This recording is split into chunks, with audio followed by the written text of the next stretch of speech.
On this episode of Technically Leadership, Brad Maltz joins me to talk about how to start new initiatives, fix old ones, and generally keep reinventing yourself. Brad is a senior director and has been the starter or fixer for projects for many years, exploring bleeding edge tech for large enterprises and kicking off initiatives. At the end of the chat, we also explore a bit about how companies need to keep innovating and how reorganization impacts cultures. Brad and I can talk forever, but we kept it to less than an hour, just for you. Let's get to it. All right. Well, here we are. One of my very, very good friends, Brad, is on with me. You'll have already heard an introduction because, as Brad knows, I record this afterwards. But, Brad, welcome to the show. Thank you, Laura. Glad to be here. I'm really excited that you're on with me. How long have we been Mhm. trying to get this episode recorded? 4 months? 4 months, 5 months, Roughly somewhere in 5 that. months? Because you're I constantly busy. I lost the sense of time, I think. It's like, January 1st, just that was it. Like, that was it. It So, was mush. Everything was yeah, mush. that's it. I mean, there's a reason though that you're constantly busy, and that's the constantly being the one to either start or fix something. We talked about this a little bit. I'm gonna like dive right in. Let's do this. Yeah, you're We running. Go. yeah, well we talked about continuous reinvention. That was the phrase that you used. Mm, And I guess for folks listening, so the whole idea that we're going to talk about today is just this idea of how do you one, it's a little bit again about surviving in a company. I just talked with another Brad in the last episode about surviving in a company for a long time, but I think you have a slightly different perspective, and this is more about how do you drive new initiatives, talk with senior leadership about those initiatives, as well as just constantly being brought in as a fixer. yeah, that's it seems to be my life, especially at Dell. Um, I would say fixer and starter tend to be the two types of roles, but they lean more towards fixer. I mean, that's how I've survived. It'll be 11 years on July 7th. Yeah, congratulations on that one. It's a Thank long you. time. It's a long That's time. yeah, it's roughly my job before this was about 12 or 13 years. So it feels like pretty good chunks of time for each role Yeah, so far. yeah, yeah. That makes sense. I mean, hey, it's better than my like couple years here, couple years there, and then 5 year stints in a couple places. That seems to be how tech has been for me anyway. But I did a few of those early in my career. It was like 1 year, 6 months into my bigger chunk. So yeah, yeah. I feel you on that. Yeah, I can understand that one. So let's talk a little bit about this. So continuous reinvention. How did you come up with that phrase? Like what kind of drove that? Because I can't even remember the conversation. I'll be honest. You Um, looked it up before I got a chance to. yeah, it was. I think just because in my role at the beginning of the year, which this might lead into this, because I've actually technically this is I'm on my third role this year. Right. Right. Which, when you think about that, is kind of crazy. It Um, is. It is. and when we were talking about this, we were joking around because you and I met a few years ago when you joined my DevOps team, which Right. that was another changing career for me. Like, basically, what I look back at Dell, every year almost, there was one stint of about 3 years. I've had at least one job a year. Right. And I've somehow figured out, at least in my universe, of how to keep ahead of that and keep reinventing yourself, but doing it from a leadership perspective. And I just fell into that. So, Yeah. because CICD has been emblazoned in my head from you guys on my DevRel team for years and all my dojos back in the day, Right. the continuous reinventions like CICDCR. Hey, look at that. This might work. Love it. I love it. We're just going to call this CR. That'll be the name of the episode. There Uh, you can you figure out what that means before you start listening? go. So, all right. I mean, we can talk a little bit about the fixer thing later, but starter. So, how often has it been that you have kind of seen the next thing coming and approached leadership and said, "Hey, this is where I think we need to go." And how do you have that conversation about you should give me money to start a new team? Because basically that's what it boils down to, right? You need to give me money Yeah, to go and chase this thing because it's the right thing to do next. I think so. One core thing here is it's not like a full startup. I want to be careful of that, right? Where Right.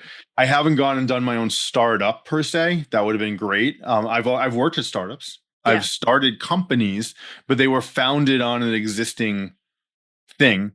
What I've had the opportunity, especially at Dell and EMC, is to be able to take a topic that was forward looking enough and to be able to just run with it and figure out where it needs to go. How do you get it off the ground?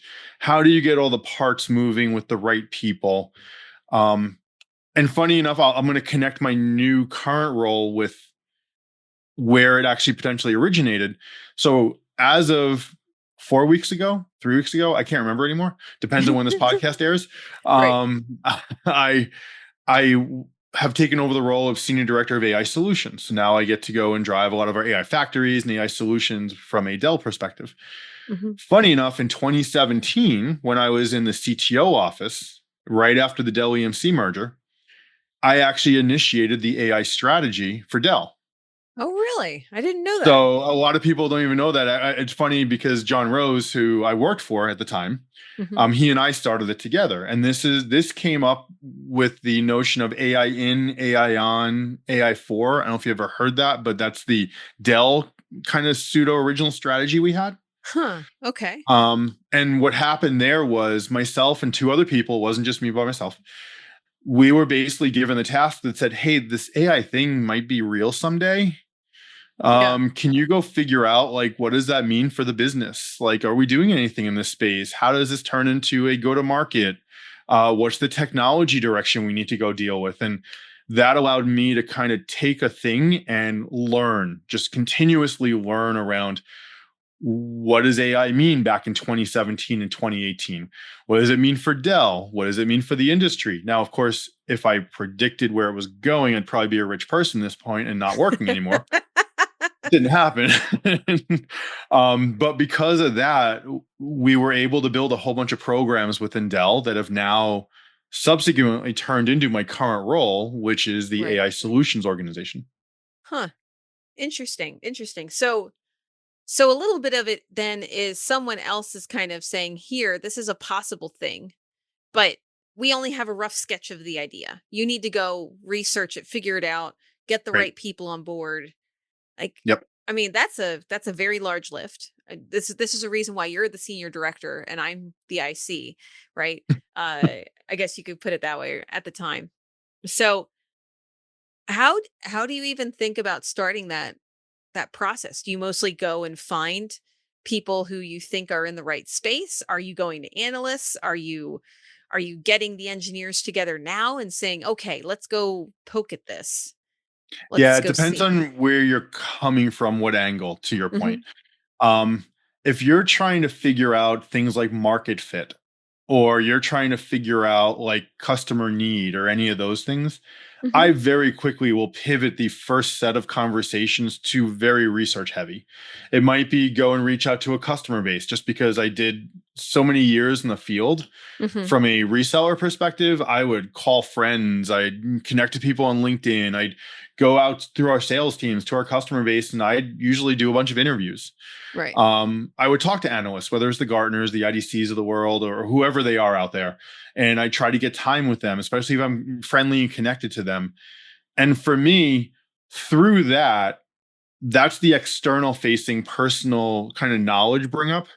Mhm. What you're also looking is you got to do an inward facing within the company to understand where are the gaps, where are the Right. most important parts to get the right skills. Because as a leader, you cannot fill all the roles. Mhm. As a leader, you can't know everything. And I'm of the belief of, servant leadership and also the notion that you need to hire better people under you that are more skilled and smarter than you, and that enables you to grow. I'm one of those people. Yeah. So you're always looking to see where are the gaps that you got to fill and try to bring the right people into your inner circle to go fill those gaps. Right. With the AI stuff, I actually at the time got to meet somewhat today we would call data scientists, which back then they were kind of pseudo up and coming data scientists, but they were Mhm. people that were hands on the keyboard, playing with the open source stuff, kind of coming from more of the Clouderas of the world and more of the Hadoops and what Right. the father of AI type of stuff. Like they were from that space, and they seem to have that intuition of where to go, how to do things, and the trend patterns that were emerging. Yeah. But they also were inside of Dell. So they Hmm. understood the machine. They understood where our problems were, where our gaps were, and how to go Yeah. work the process. Because 9 times out of 10, you can get the smartest person, but if you're in a large company and they can't work the process, they're going to be totally useless to you for the most part. That we need to like engrave on a little plaque and put up on people's walls, like right Yes. there, that little bit. Work the process. Work the process, but also, 9 times out of 10, the smart person may not know how to do that Oh, process. definitely. And I was in the CTO office. So Yeah, some of the even smartest people in more. the world are there, but you stick them inside of a business operational discussion and it's out the door.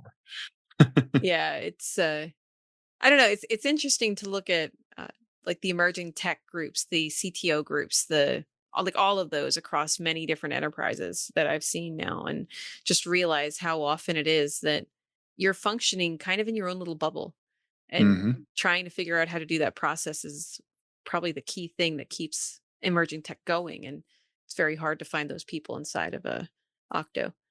Well, so funny connection that led me to another role, by the way. Oh yeah.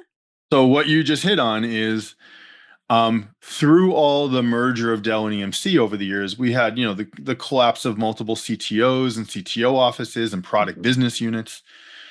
And because I personally tended to be fairly product go to market aligned from a thought process for doing 12 years in the field, Hmm. that at one point in time, I basically had to help CTO figure out how do they streamline their advanced development projects down into the product business unit roadmaps. Right. Right. Um, that unto, by the way, I was an IC for that role. That was not one of, that was my one time I flipped quickly to IC and then came back to senior director. But Yeah. that role is one of the hardest roles to figure out Oh, I bet. I I've bet. ever had. Yeah. Like, I mean, basically, you have to herd a whole bunch of people who want to go off and go explore all their fun stuff and say, like, so how do we get this into a product? How do we Right. make this a thing? Hmm. Hmm. Yeah, Well, I that's think what you're hard. hitting on also is what should constitute an advanced development project versus research. They're Yeah, very different things in my mind. they are. Like, Um, why don't you and lay that out though for the audience? Because I mean, like, I know how you think, but the I know. audience doesn't. So if we're thinking about this, like, how do you define the difference between a research project in a company and like R&D basically versus advanced development, emerging tech? How, like, Mhm. kind of thinking that through? How do you define those two? So for me, research tends to be super bleeding edge. Research tends to Mm, be I have a theory, I want to go prove a theory. right. That theory might not have any business practicality. It might not have a usage pattern in the industry or in the world at this point, Hmm. but I want to make some level of innovative breakthrough within whatever the domain is that I'm thinking about. And it could be a microscopic, tiny little thing, Hmm. or it could just be, oh my God, I'm going to make the largest AI breakthrough ever, kind of like, OpenAI did with Right. ChatGPT as an example, right? Whereas advanced development tends to be more of a roadmap N+1, N+2 type of conversation. Right. There's a roadmap running. Roadmaps tend to be anywhere from 3 months to 2 years, depending on the style of the company and how much work you have. But what's after? What's Yeah. that now, next, future? Hmm. So now and next tend to be very roadmap significant. They tend to be close to backlog planning and prioritization, but they could be 6 months out still. Future is okay. Well, as I start draining that backlog, where do I start adding, bringing more value into the product set? Where do Right. I start getting ahead of competition so I can be more competitive? That's Hmm. where I've always made the demarcation of advanced development. By the way, research can flow into advanced development, Right. but advanced development is when you make it real. It becomes something Hmm. you've thought about the business plan, the use case, all that stuff.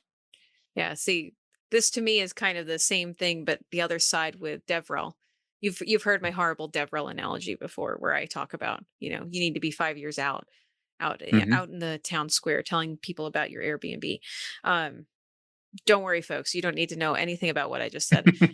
But I'm mostly saying that for you, Brad, just because it's almost that being able to think that far ahead is one of the hardest things I think in engineering to do, in product and engineering and any of that, to be able to think ahead, like, how do I think through what's coming 5 years down the pike, but also keep, like, the forest for the trees. Can you see both at the same time?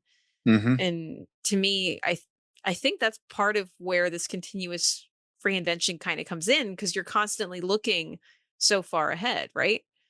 It 100% there. It's funny because at the beginning of the year with my changes of roles, Hmm. Yeah. um, one of the things I realized from a career perspective that I did not and do not want is I did not and do not want to be doing the same thing all the time for the next 10 years of my career. Right. And what that means for me is that puts you into a very operationally oriented role. Every day is the same. You're Mm, thinking about the same problem space. Yes, of course, it's moving forward and you have new concepts and ideas that flow through, but your problem domain space is fairly fixed if you're going to be put into an operational world. I'm right. working on product XYZ. Product XYZ has a roadmap. We have customer requests. I'm going to be churning through this for the next 5 to 10 years. Right. I personally go crazy in that world. I Yeah. cannot like Yeah. so for me, and part of it's my undiagnosed ADHD, which I'm not joking. I definitely have it, as I think you know from working with me. Hmm. And the reality of it is, I think I need to reinvent myself to make sure I'm not going to get bored in my career. And I also enjoy that initiation of whether it's starting something or fixing something because there's a certain Hmm. thrill that comes with it. And honestly, I'm good at it. Yeah. Yeah. That makes sense. I So guess it also, I could have some fun doing the dev versus ops uh comparison there, what happened to right? platform engineer? What do you mean? Wait a second, wait a second. Is this the AI engineer, MCP engineer? Oh, that's right. Yeah. Oh, okay. All right. Enough trolling each other. Um, this is what happens when we get on the phone. Uh, so let's say that you are in that point where you are starting a new thing. You've kind of put your research together to say, like, okay, I've been given this basic sketch of an idea and I've been told, go run with this. How do you come back to senior leadership? How do you have that conversation to say, we should move this way? Like, you've already made the decision that this is the best way to go. And I completely get how you do it, but how do you bring that back? And, like, have you ever had to have a time where they tell you, go explore this thing, and you come back and say, don't do that? Oh How do yeah. you convince them that their idea, their baby is, yeah, don't touch that? Had to do that multiple times. Yeah, I bet. I've also had some things that were my baby that have gotten killed because I personally had to actually go off and say, you know what? Yeah, we shouldn't do this, even though it was like tied to me. I was so passionate Yeah. about it. Yeah. The end of the day, it goes back to the research discussion. Okay. Um, and it comes back to, is there actually an opportunity or is this just really cool? Um, Yeah. the end of the day at a company like Dell or EMC formerly, we are all about delivering the best product to a customer. We are not Bell Labs. We Right. are not IBM Research. We are Yeah. not some of these bigger, even Google, where there are organizations that are so dedicated to that they can just churn through these things. Right. I would say the majority of what we do as a company has to lead back to a revenue opportunity. Mm-hmm. If that research idea or potentially advanced development idea does not really have the right ROI or revenue potential or even margin potential on top of the revenue, Mm-hmm. then leadership will 9 times out of 10 say, but why? Yeah. And I've seen most projects get killed because you don't have a good answer on the but why besides it being really cool. Yeah, but what's the business value? Right. Right. Well, it might get you somewhere, but it's not a good enough answer. Right. Yeah. You have to be able to answer that question in leadership. You got to answer the why for the business, not why for the. No, by the way, this is not good advice for startups out there. So if you're a startup listening, please don't take my advice, because some of the best ideas out there have started when you didn't fully know the business value. Right. Right. But Well, when you you're in can a still larger answer the company, why though. you Maybe can. just not strongly. A startup that is just doing something cool just because you can, that has no business value and you can't answer why somebody would even care, I think needs a little Well, more but there's research. a measurement on a startup that's different Yes, than that's true. inside of a large company. Whereas in a large company, you don't deal with venture capital and investors. Mhm. So our venture capital are CEO down to senior leadership, and they are basically like, no business. But if you can pass the sniff test with the venture capitalists and the investors for angel investment ABC rounds, that should be enough for you to go after that kind Yeah. of dream with the idea. You don't get that Yeah. freedom in a big company. Yeah, I guess usually I think of it as like B round is when you start having to answer that business why. The why should anybody really do this is Especially in usually AI B right now, round. because there's Yeah. so much money in AI, you can just like have those early conversations. And if you said the word AI 9 times out of 10, you're going to get the money. I know, it's just wild how that works. I Yes. wish it wasn't the case, but I don't know. Security has been the same way, which is a very good thing. I think there are certain industries like security that Yeah. I believe you do have to go out on a limb a little bit more, because what you're fighting against is Yeah. so dynamic, and it's so, you just can't, it's unpredictable. Right. Your ideas could be so crazy that they might actually be as crazy as the unpredictable ones coming from the black hats or anybody else. Right. Right. Yeah. So that's a weird industry. So I don't want to encapsulate security for someone. Yeah, and I mean, an AI right now, obviously, all of that is just strange because who knows what's going to come out next in that kind of world. And I mean, maybe there are research projects out there that people are doing that will be the right thing, but we have no idea of knowing because we're not in the middle of it. But if you ask chat GPT, it will tell you if it's the right thing, won't it? Supposedly, you know, along with Or do telling you you how to tie your shoes backwards or something. Um, use yes. how to untie your shoes by tying your shoes. Uh, sorry.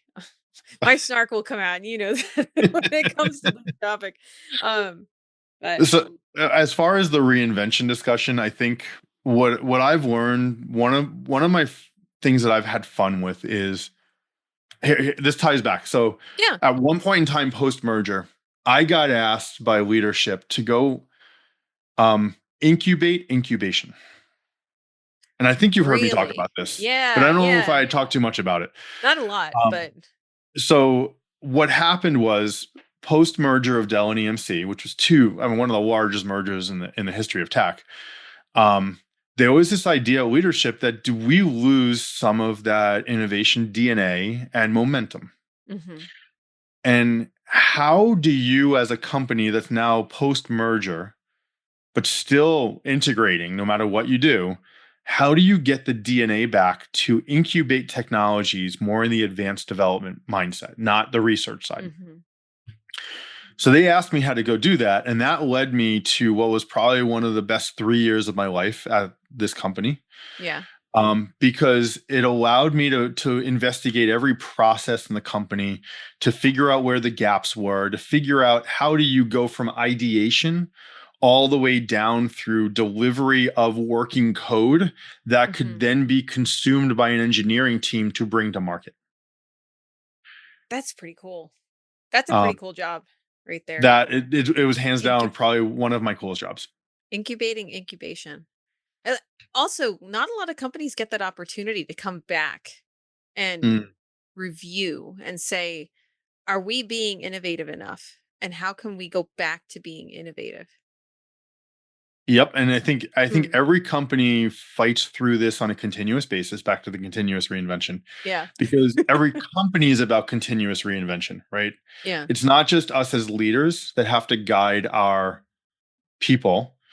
It's you as a person in the tech industry should always have the mindset of continuous reinvention from everything you're doing. From how does my company stay relevant in the new age of AI or in the new Right. age of cloud or in the new age of virtualization? We can keep going back through all the trends Of that have course we happened in can. the past Yeah. 20 or 30 years. It's if you're not always looking at the next horizon to figure out where that next thing is, then you should start. Because I believe if you're in technology, you're probably a technologist that has some side of geek to you that you actually Yeah. are interested. Yeah. Yeah. The stagnation that you see in a lot of the companies that just kind of falter along, it gets really sad to watch for sure. Mhm. Yeah, no, that's interesting. I'm still stuck on the idea of incubating the incubation team. Because I think that's really cool. So that actually led me to the 3 years of I took over. For people on the phone, some of you will remember Pivotal Labs. I'm hoping Yeah. they're Oh not yeah. that far gone, right? Pivotal Labs from VMware and EMC World, and they had this training program called the Dojo program, Yep. which was all about paired programming, XP, extreme programming, lean agile. You can use all the buzzwords. Mhm. Yep. And it was a way of getting from ideation to delivery of code as quickly as possible in the most or least process driven way possible, but the most concise way possible. So we Right. adopted the dojo mentality. I ended up actually building out some new dojos. Oh I yeah. adopted some dojos. I remember that. Yeah. And in that world, what we learned was you needed a full DNA shift to train from technical product management through people management down through hands on the keyboard developers Mhm. to actually reinvigorate that DNA. And the awesome thing is that group delivered numerous programs and projects that made its way into revenue generating opportunities. Mhm. Everything from the Kubernetes enablement for a Dell backup product through low level infrastructure orchestration. Long story short, those teams then did get dispersed and they got put into other engineering teams where they became some of the best executing people and organizations in those new worlds. Right.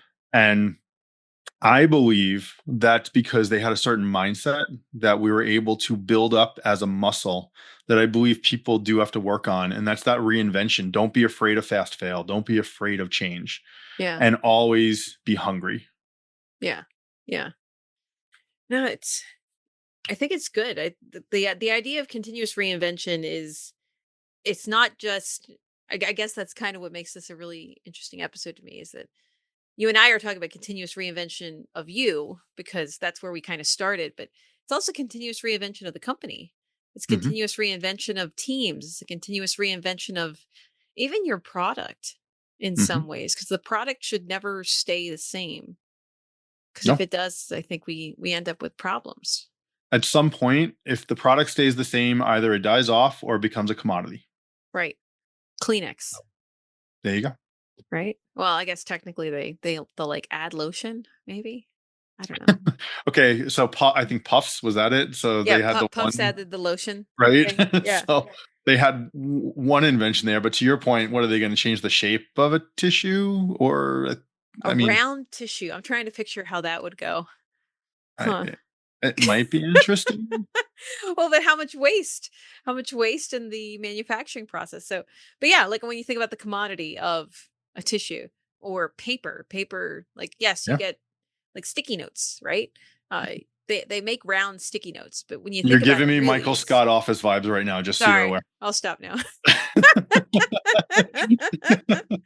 Oh, but I'm just saying that, everything has to continuously innovate. Everything has to continuously reinvent itself, including people. So Yeah. so here's one for you. So you often end up, we talked about the starter side, now the fixer side. You might get brought in to come fix something because Mm. you're good at that. And I know sometimes you're like, oh no, I'm put in the fixer spot yet again. But with that being said, like that's a different aspect of the same lens, right? You're coming at it Hmm. from the point of view of instead of just starting, are you doing the same process of I need to research first. Like, you're watching what's happening, right? You're Yep. going and you're listening before you start to change something. But I think it's for me mentally, it's the same process. okay, okay. Process wise, I guess I can say that. Process wise, Process wise, the the process. same process. If I could say that. But the reality of it is the difference between starting something and fixing something is what is the starting point you are working with? Right. If it is an idea that you have to go and fill out, then you're starting something. If it's a in motion thing Hmm. where there are potentially known issues, gaps, pitfalls that you have to get back on track, you're still in research mode up front. You're still trying to figure out where are those gaps? What are the actual things that we need to go fix? Now, usually when I've been put into a position, it's because I'll say most of the time I've brought a level of expertise from past parts of my Mm-hmm. career that I was able to walk in to quickly come up to speed to be able to um, at least get us into what would be typically a 30, 60, 90-day cycle. When most people start something, you try to Right. build out a 90-day window. It usually allows me to accelerate to not have to just listen for 30 days because maybe I had experience in there or whatever it's going to be, had all the relationships in place. There's a lot of things, Hmm. especially in a large company.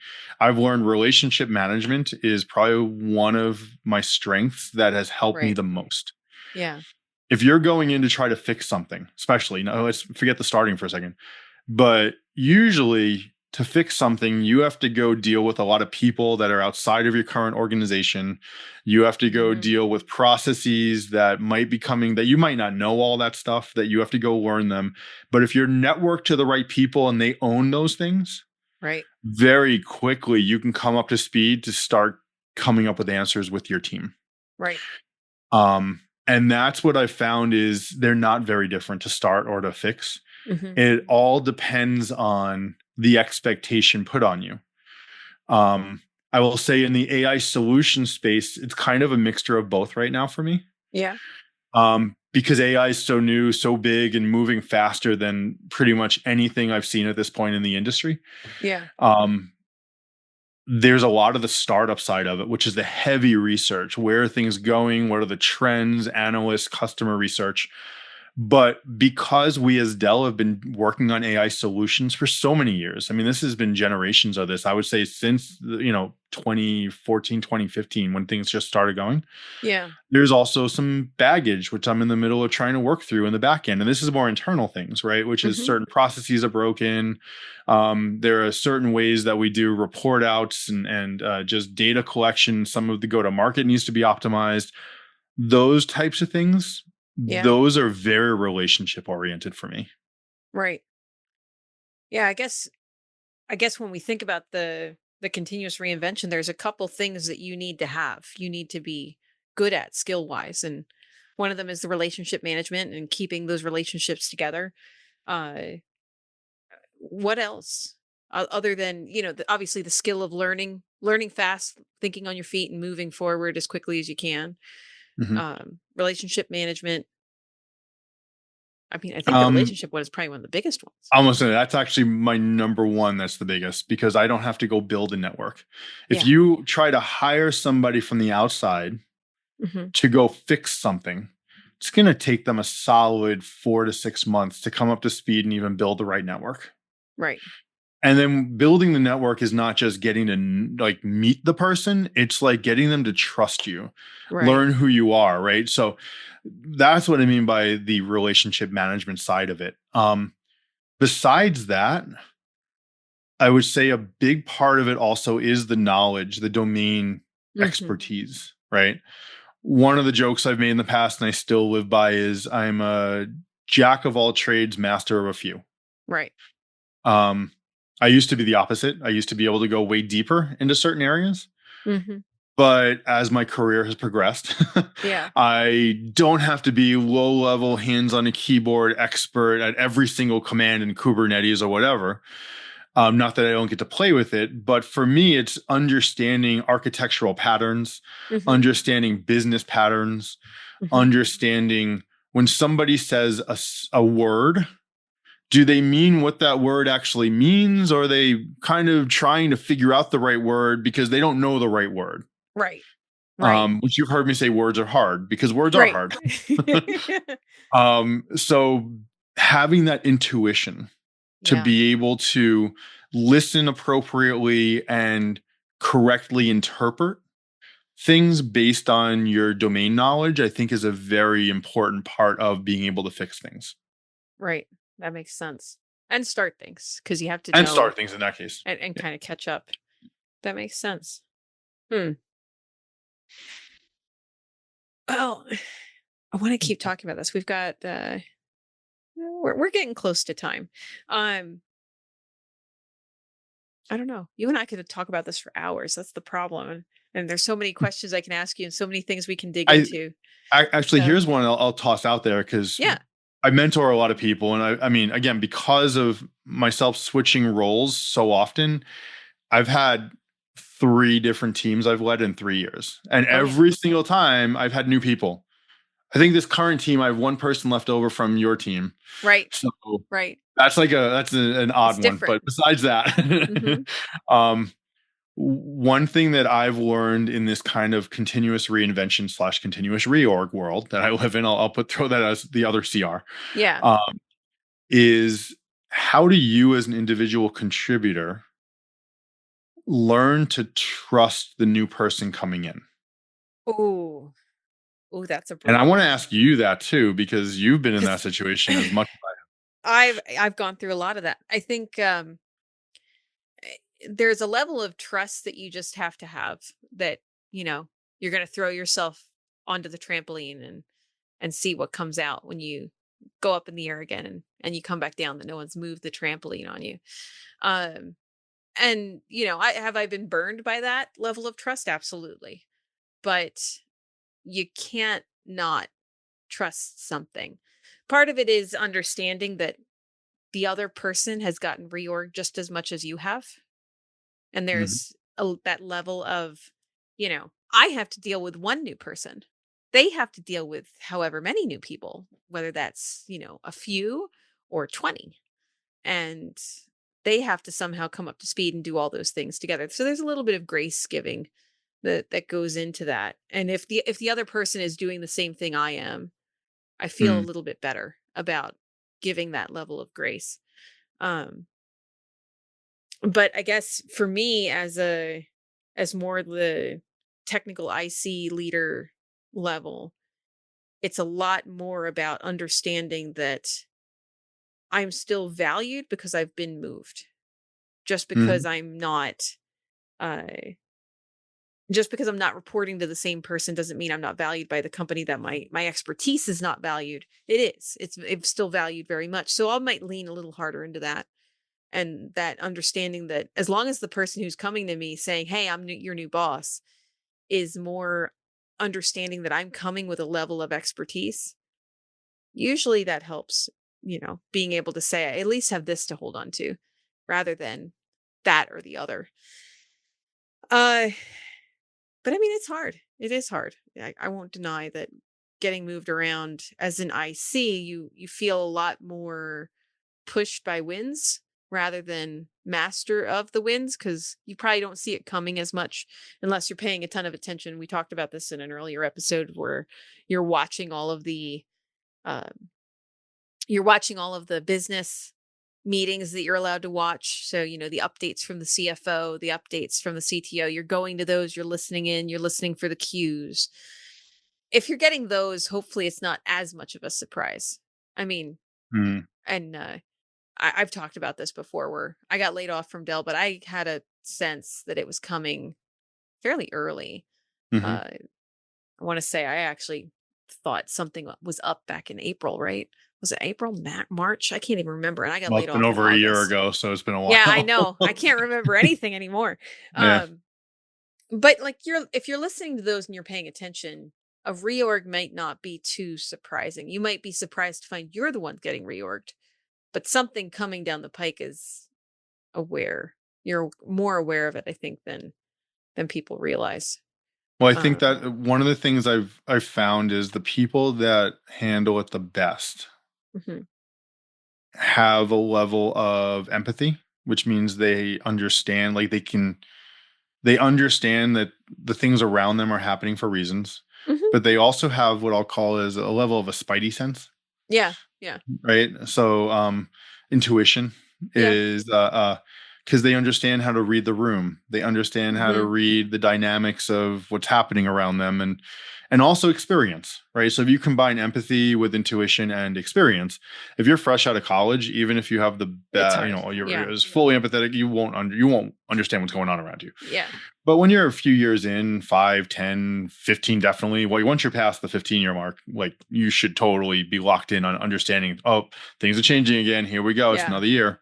yeah. I think when you called to tell me that we were getting reorged out from underneath you, I think I already knew. I think I cursed, but on the call, which if you know me, you kind of expect that.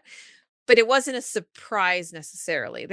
I was surprised to find we were getting Mm, reorged, I guess, but because I think I had thought you were going to get reorged with us, yes. but it wasn't that much of a surprise. Because also, it was January. January is the season of reorging and changes and stuff like that in a lot of businesses. Well, So, what people got to remember also, even myself as a leader, I have a leader above me. yep. So I go through the same thing that an IC inside the team goes through, which is Mhm. I have to adjust to a new leader myself, a new organization, so Yeah. kind of my advice to people is get to know the person. Yeah. Hopefully you have good intuition. You can read people and you can understand, hey, this person, they have a good vibe. Hmm. They seem to be, they're not me. Um, or the opposite. Right. Yeah. And you gotta read in between the lines. So Yeah. Yeah. And I mean, I think also if you have those relationship building that you've been doing, you probably yep, know the person that you're getting reorged under, or you hopefully have, uh, right. as long as you've been there long enough to have met Or them. or you know people that know that person and you're Right. actually doing your homework. Like, hey, this Brad guy, who do you know Yeah. anything about him? And hopefully behind the scenes you're getting good thumbs ups. Yeah. Otherwise, Hopefully. Right on. hopefully. Yeah. I'd say that that's probably one of the bigger things. And then, um, I don't know, like understanding that, yes, you went through the same shift that I did, but I'd say that actually, to be honest, I think it's harder for the manager or the It can be. director than it is for the IC because I don't have to worry about anybody underneath me. Mm, You've already been spending all the time building up that relationship, building up that capital, and then all of a sudden you kind of have to, I don't want to say burn it down, but you're telling them, "Hey, good luck. I have to move you." there's And an emotional component oh yeah. to changes within leadership on both sides, but definitely being a people leader, especially like if you have just an awesome team that you're close to, like honestly when we worked together, our team was very tight knit. It was, We had a yeah, it good was. culture, we were close, and it was a little hard to Yeah. shift that around. I've had other easier teams. It depends on the world you're in and the people and the culture of the team. Yeah, I mean, it also depends on if you know the person that you're getting to have to transfer them to, like some people who you're closer to, it's a little easier. Maybe Sure. not easy. I don't want to say that it's easy, but if you know the person and you can be like, "Hey, let's talk about how we're going to make this transition easy for everybody." Yeah. And you know that they're going to go do the same thing or they're holding onto the same projects. Like it's just instead of reporting to me, you're Exactly. reporting to somebody else. Usually that's a little bit easier than, Agreed. "Hey, I'm going to move you and I can't tell you what this is going to be like." I think that's probably the Yeah. hardest part as a people manager is doing, well, I shouldn't say that's the hardest part. The hardest part as a people manager is doing the layoff, the firing, that part. Hands But down. yeah, Yeah. but I mean, reorging and this continuous reinvention of another team is just as hard in some cases Yep. because you don't know what you're shoving them into. So I don't Agreed. know. But unfortunately, we are at the end of our time because Mm, I let this run long because I enjoy talking with you and you know how that is. same. But um I hope folks enjoyed this episode. I know I enjoyed getting to hang out with you for a good 45 minutes and we can talk as much as we want. Um, but I want to give you a chance to, this is your time. If there's anything you want to tell everybody you're doing, this is the hot ones, this camera, this camera, this camera, tell everyone what you're up to. Uh, if there's anything you want to share about that or any like cause you want to plug, this is your chance. Um, Definitely, I would say for my new role, I want people to pay attention and watch the space with Dell and AI. We're going to have some really cool things over the next few years we're working on. There you go. And otherwise, I hope to see and meet new people. So if you ever see me at a conference, feel free to come up and say hi. Yep. And I will vouch for the fact that you're actually really, really friendly, even though you're taller than me. Oh, yeah. Everybody's I don't know taller where than to me. go with that one. Everybody's taller than me. It's fine. No, it's a good thing. But you know what, Brad? This has been awesome. Thank you so much for joining me on the Same. episode today. I'm glad we finally made it work. Woohoo! All right, so we're just gonna say bye for now, and we're about to record the hot takes. So for folks listening, the rules. You know how this works. At the end of the season, we'll be putting all the hot takes together. So, but Brad and I will do that. But for now, we are going to say goodbye. So thank you for listening. Bye. Thanks all. Bye. Thanks so much for listening to this episode of Technically Leadership. Feedback is a gift that I treasure. So please find me on LinkedIn, Blue Sky, Mastodon, or the Packet Pushers Slack. Or you can send feedback through the form at packetpushers.net/FU. By the way, that stands for follow-up. Links to all of those spots are in the description and show notes. Share this episode with your friends and colleagues, and let me know if you have someone you think I should talk with about leadership. For now, though, go lead.